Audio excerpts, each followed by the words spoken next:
മധുരയിലെ തിരുമല നായ്ക്കർ പാലസിനകത്താട്ടോ നിൽക്കുന്നത്. എനിക്ക് മുമ്പിലേക്കുള്ളൊരു കാഴ്ചയും കാണിച്ചു തരാം. ഇതിൻ്റെ ഈ ഒരു മോൾ ഭാഗത്തൊക്കെ കൊത്തുപണി കണ്ടില്ല, ഇതാ ഈ ഒരു ഭാഗത്തൂടെയൊക്കെ കൊത്തുപണികൾ അടിപൊളിയായിട്ടാണ് കാണാൻ.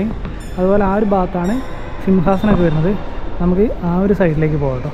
ഇതിൻ്റെ പില്ലേഴ്സിൻ്റെ ഒക്കെ സൈസൊക്കെ അടിപൊളിയായിട്ടാണ് കാണാൻ.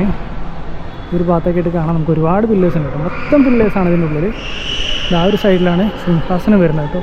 നമ്മൾ കയറി വന്നതൊക്കെ ഇതാ ആ ഒരു ഭാഗത്തുനിന്നായിരുന്നു.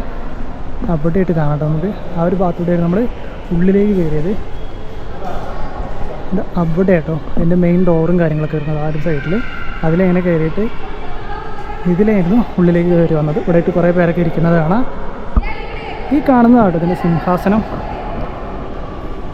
ഇവിടെ കാണാം നമുക്ക് തിരുമല നായ്ക്കർ ഇരുന്ന സിംഹാസനമായിരിക്കും ഇത്. മൊത്തം ലോക്കാട്ടോ, ഇത് മൊത്തം കവർ ചെയ്ത് വെച്ചേക്കാണ്. ഇതിൻ്റെ ഈ ഒരു സൈഡിലായിട്ട് ഇവിടെ ഇട്ട് പൂട്ടിയേക്കാം കേട്ടോ. ഉള്ളിലേക്ക് കയറാനൊന്നും പറ്റില്ല നമുക്ക്. എന്താ ലുക്ക് നോക്കി കാണാൻ. അതുപോലെ ഇതിൻ്റെ മുകളിലുള്ള കൊത്തുപണികൾ കണ്ടില്ലേ, കൊത്തുപണികളും ഇവിടെയായിട്ട് നമുക്കൊരു അടിപൊളി ഡ്രോയിങ് ഒക്കെ കാണാം കേട്ടോ.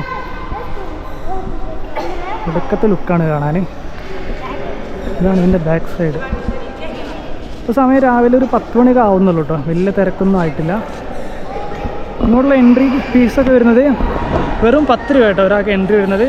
അതുപോലെ രാവിലെ 9 മണിക്ക് തുറന്നിട്ട് വൈകുന്നേരം 5 മണി വരെ ഉണ്ട്. അപ്പോൾ ഇതിൻ്റെയൊക്കെ ഫുൾ വീഡിയോ നമ്മുടെ ചാനലിലുണ്ട്.